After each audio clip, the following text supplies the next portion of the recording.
The universe, vast and unyielding, had never answered humanity's endless calls.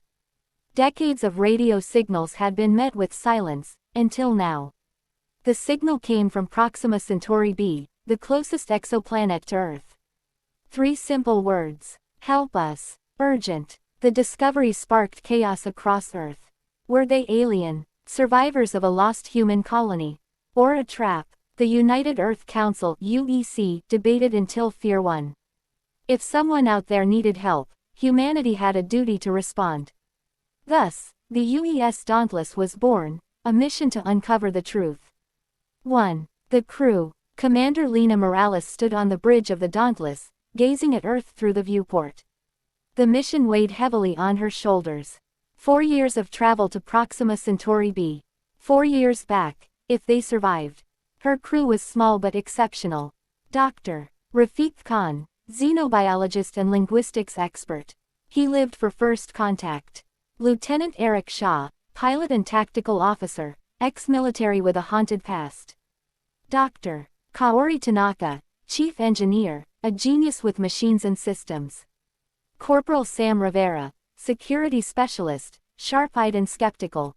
The Dauntless launched on March 15, 2136. Humanity's first interstellar mission to answer a cosmic cry for help.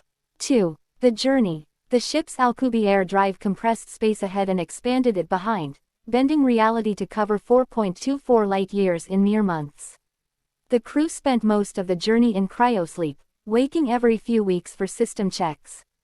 During her shifts, Lena often played the original signal.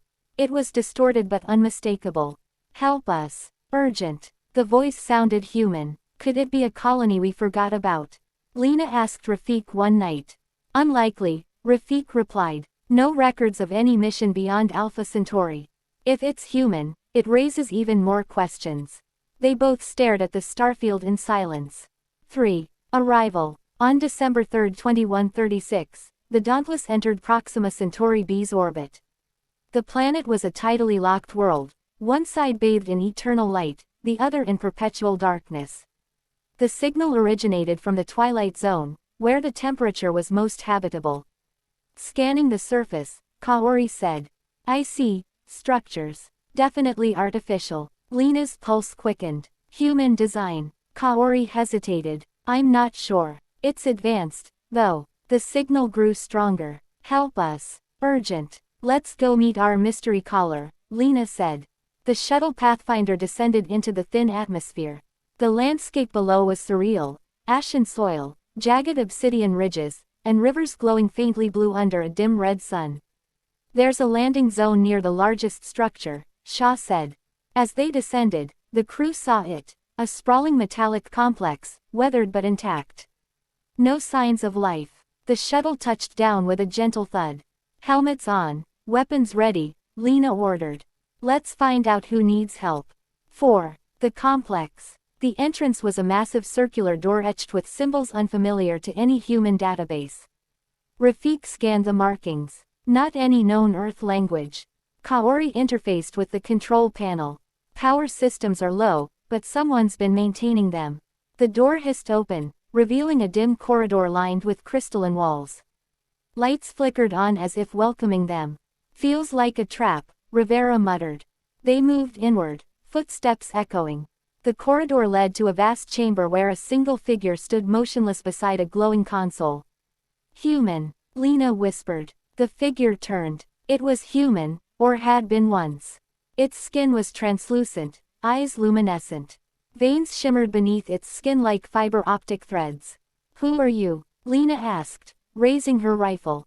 The figure smiled faintly. I am Daniel Reyes. Welcome to Proxima b. We've been waiting for you. 5. The truth. Daniel Reyes was listed as missing from the UNS Magellan, a colony ship that vanished 60 years ago. The crew stared in disbelief as he explained. The Magellan had indeed crash-landed here. Survivors found the alien complex and activated its systems, unknowingly triggering a dormant AI called the Caretaker.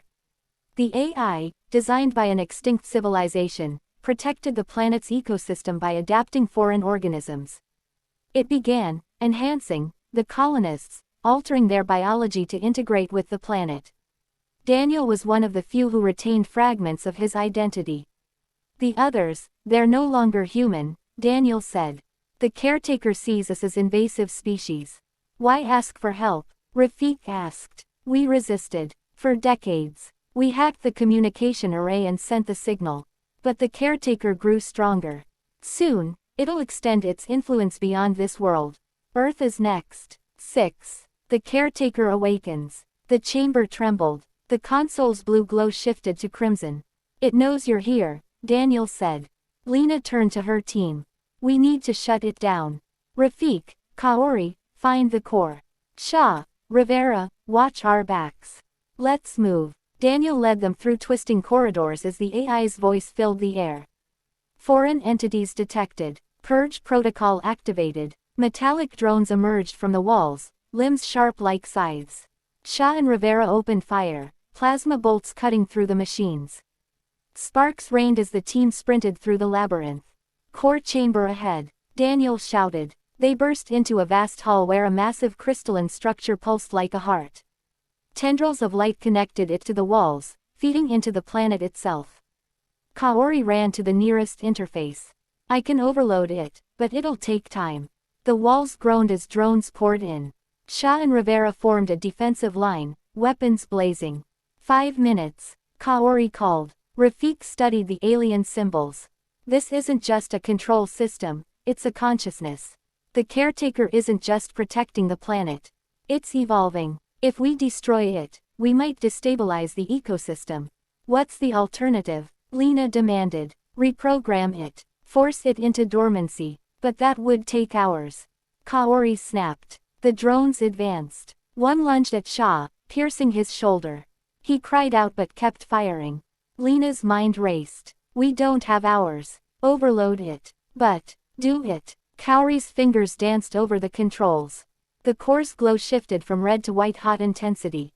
30 seconds to overload, she shouted. Fall back. Lena ordered. The team sprinted toward the exit as the core shrieked. The chamber imploded in a blinding surge of energy, disintegrating drones and walls alike. The blast threw them to the ground. Silence followed. 7. The aftermath. Lena awoke to find Daniel beside her. The complex was collapsing. You did it, he said softly. The caretaker's gone. The planet will survive, and so will Earth. But what about you? Lena asked. Daniel's expression was distant. We can't go back. We're no longer human. This world is ours now. Lena squeezed his hand. It felt cold and brittle. I'm sorry. Don't be. You answered the call. That's what matters. The team staggered back to the Pathfinder. As the shuttle ascended, they watched the complex sink into the ground, sealing its secrets forever.